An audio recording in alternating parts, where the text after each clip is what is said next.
আমি দৃঢ়ভাবে বিশ্বাস করি আমাদের সরকারের শাসনামলেই এই হত্যাকাণ্ডের বিচার হবে।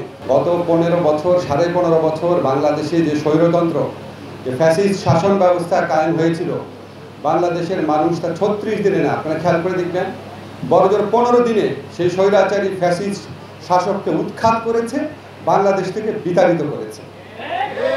আজকে আমরা সেই অসীম সাহসের যুদ্ধে নারায়ণগঞ্জবাসীর যে আত্মত্যাগ, আপনাদের রেজওয়ানা বলেছে আপনাদের 21 জন শহীদ হয়েছে, এই নারায়ণগঞ্জের মাটিতে 56 জন শহীদ হয়েছে, 3.5 শতাধিক মানুষ আহত হয়েছে।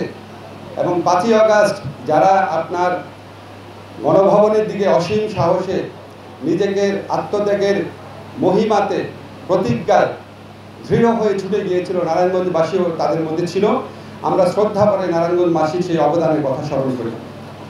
আজকে আমাদের এখানে গণপূর্ত মন্ত্রণালয় থেকে, সংস্কৃতি মন্ত্রণালয় থেকে, স্বাস্থ্য মন্ত্রণালয় থেকে, শিক্ষা মন্ত্রণালয় থেকে, সমস্ত মন্ত্রণালয় থেকে বিভিন্ন কর্মসূচি নেওয়া হচ্ছে। আমাদের এই শহীদ ভাইরা যারা আছেন, যারা পরিবার আছেন, আহত যারা আছেন, তাদের স্মরণ করে, সম্মান করে, শ্রদ্ধা করে। এর সাথে সাথে আপনাদের মনে সবসময় একটা আরতি থাকে, একটা প্রয়োজন থাকে।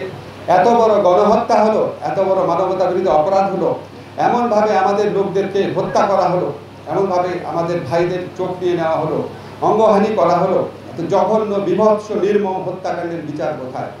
আমি আপনাদেরকে দৃঢ় কণ্ঠে জানাতে চাই, বিচার পূর্ণ গতিতে এগিয়ে চলেছে। কোনো রকম ওখানে কোনো গাফলতি থাকবে না। ইনশাআল্লাহ বিচার যেই গতিতে এগিয়ে চলেছে, আন্তর্জাতিক অপরাধ ট্রাইব্যুনালে ইনশাআল্লাহ যেই গতিতে বিচার এগিয়ে চলেছে, আমি দৃঢ়ভাবে বিশ্বাস করি আমাদের সরকারের শাসনামলেই এই হত্যাকাণ্ডের বিচার হবে। এছাড়া আইসিটি ছাড়াও এখানে আপনার বিভিন্ন যে অপরাধ আদালত রয়েছে, ক্রিমিনাল কোর্ট রয়েছে, সেখানে বিভিন্ন মামলা করা হয়েছে। আমি এখানে এসে খোঁজ দিয়েছি মামলাগুলোর।